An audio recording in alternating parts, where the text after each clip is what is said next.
Hello, my friends, and welcome to Youth Potential, a channel dedicated to helping young people with mental health problems. I have two books available, 102 Distraction Techniques and Self-Harm to Self-Harmony. Both of these books are only available on Amazon. Thank you very much for watching this video. Hello, my friends, Scott here representing Youth Potential. Now guys, if you've been through my channel, you probably know my most viewed video is a video where I talk about my experience of taking a life-threatening overdose. This wasn't the only time I took a life-threatening overdose, but it was the first time that I took one with true suicidal intentions. Now, on that video, I've been asked, what's a painless way to die? What do I need to take to end my life? Blah, blah, blah, blah, blah, blah, blah. I'm not here to answer those questions. I made that clear in a sort of response video I did regarding my suicide video, it was called. And I took that overdose just over 10 years ago. So it's been a while. I have honestly taken a few other overdoses since then, and obviously failed. And I'm glad I failed because I'm here today. And I get asked quite a lot. If you look through the comments, I've been asked so many times, how do I kill myself? And instead, I'm going to respond with this video, and I want to talk about the consequences of attempting suicide. Now, I know my experience is with overdoses of strong medication, and I don't have experience in things like shooting myself or of jumping off a very tall building or being hit by a train, those kinds of things. My experience is with taking an overdose, but I just want you to understand that no matter what way you attempt to suicide, the repercussions, the consequences, the results, the impact, the ripple effect, whatever you want to call it, are more or less going to be the same, if not extremely similar.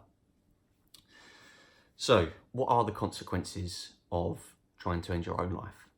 Well, the first and foremost, and usually the outcome that happens in all circumstances, if not most, is physical discomfort. Now, with me, when I took an overdose, I remember waking up in hospital, having a needle in my arm, like a drip, and whatever else, a catheter inserted into me, and just being so dizzy and so disorientated, and just being unable to move, having extremely low blood pressure. And when I was trying to sit up, I couldn't, and I would just fall back to sleep, where I just feel so lightheaded and faint and passing out. The discomfort of being in a hospital bed with extremely sore kidneys it's such a horrible feeling, you know. Your liver, your kidneys and whatever, you've damaged them, you've given them a good battering, you know, and it's horrible. Now, I'm very fortunate that I have not succumbed to brain damage. I have damaged my heart by taking these overdoses, but I'm fortunate enough that I haven't made myself a vegetable, if you will. But that, I can honestly tell you, is a potential consequence of taking an overdose. And without a doubt, there are other methods of suicide attempts that will leave you with brain damage. And not only just regular physical discomfort, but brain damage as well. Now, I've not jumped off a tall building, but I know it is not as easy as you think to end your own life from doing that. And the consequences of that can be putting yourself in a wheelchair for the rest of your life. Is that what you want? That's not a consequence that I would want to live with. And no, there's no guaranteed height for ending your own life. There are people that have jumped out of airplanes and their parachutes haven't gone off for thousands of feet, and they've still lived to tell the tale. So yeah, physical discomfort is a nasty consequence, and it can last a very long time. For some people, it can be permanent.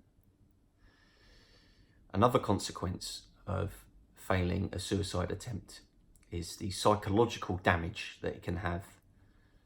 You can end up with PTSD, post-traumatic stress disorder, from failing a suicide attempt. It can leave you far more depressed than it did. It can leave you in a state of paranoia or frustration, anger, anxiety, And not only can it have psychological damage upon yourself, but it can have psychological damage upon your loved ones, your friends, your family, your work colleagues, your fellow classmates, your teachers. And if you happen to be doing this in public, a stranger, it could psychologically damage them. I have seen the person jump off of a very tall bridge.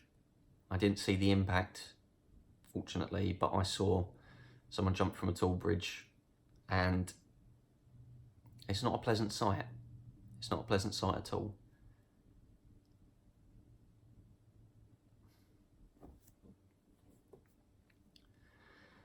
Another consequence that failing a suicide attempt can be is that you can be sectioned, you can be put into a psychiatric ward.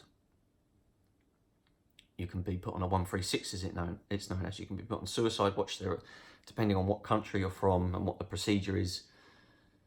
The chances are that you are going to be put somewhere. And leading up to that and during that, there's going to be psychiatric evaluations, assessments, to find out what is wrong with you in terms of disorders, what treatment you need. And do you know, that is a long, slow process. I mean, I've been in a psychiatric ward from anywhere between 5 and 10 days on 4 separate occasions. And it is long, it is tiring, it is draining on the emotions. It's not a pleasant experience being an inpatient, being put in a psychiatric ward. I can assure you, it's not nice at all. Another consequence is that it can affect your relationships with people. Now, I've already mentioned that it can psychologically damage your loved ones, and it can. And that has an effect on your relationships with these people, whether it's your partner, your friends, your family, etc., etc. It can really put a strain on things. It's really hard on the people around you. There's only so much they can take. If this isn't your first time, they can grow tired of it, and they will just want to cut you out of their life. Because at the end of the day, the most important person in anyone's life is themselves. And there's only so much they can do. If you're not willing to help yourself, they won't be willing to help you, and they can't help you. And people break up, people lose contact, you lose friendships, people don't want to spend time with you anymore. And you don't need that, because in the time of need, you need to have good people in your life that you can depend on. And unfortunately, suicide attempts can, I'm not saying they will, but they can push people away. It's hard to be with someone who has attempted suicide, especially more than once. Another consequence that attempting a suicide can have is that if you're in a job, employers become, I'm not going to say frustrated, but they start to lose trust in you. They start to lose faith in you. You can be one of the hardest working people in a company, and they can struggle to treat you the same way. I remember the first time I was going through suicide attempts, my employers, they were scared to put me, pencil me in for shifts because of my behaviours and how unreliable I was becoming. Your employers have a legal obligation to your mental well-being, but if you're unable to perform the duties that they can give you, they can get occupational health in, and they can make you redundant. And in the long term, you've got no money. You're going to lose confidence. You're going to feel more depressed, and you're just going to go in that vicious circle. Another consequence that it can have is that if you've got children, the chances are you won't be able to see them. You definitely won't be able to look after them. I've personally been in that experience where I've tried to take my own life, and I wasn't able to see my children for several months. It was heartbreaking, you know. I couldn't speak to them, couldn't see them. I knew it was for the best for them, but not being able to spend time with your kids is one of the most difficult things. And you can't even tell them the truth of what's happened because they just don't understand, and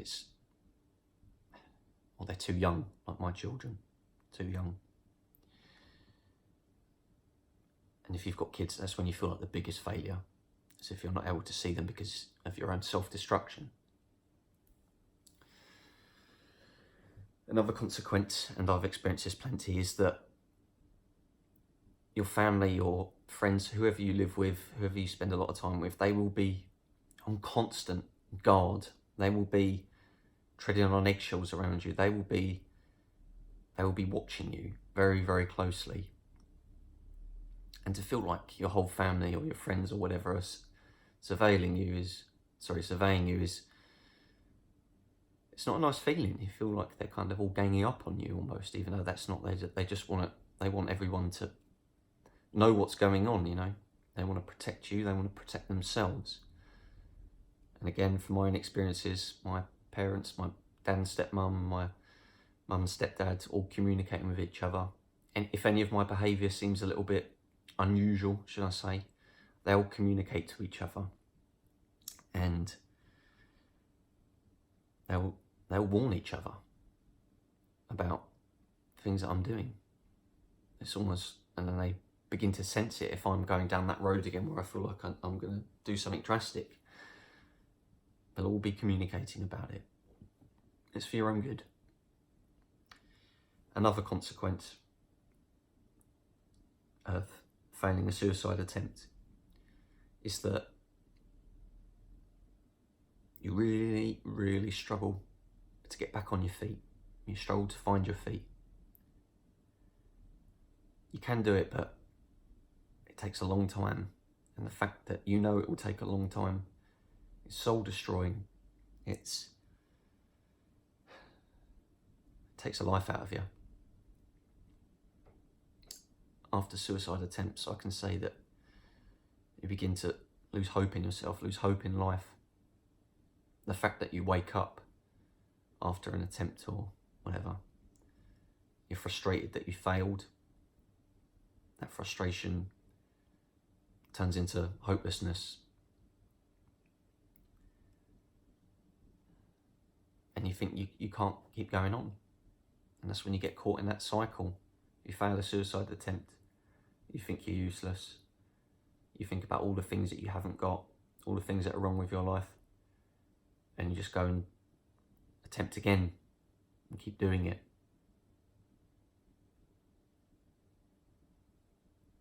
It's having a bleak future in your head it's not good. So, my friends, they're the consequences that I've experienced that I want to share with you. If you've survived a suicide attempt, I'd really appreciate your comments below. What other consequences have you experienced, please? I like to read your comments, and I appreciate the fact that you're so open with me about things. Thank you very much for watching. Take care. Bye.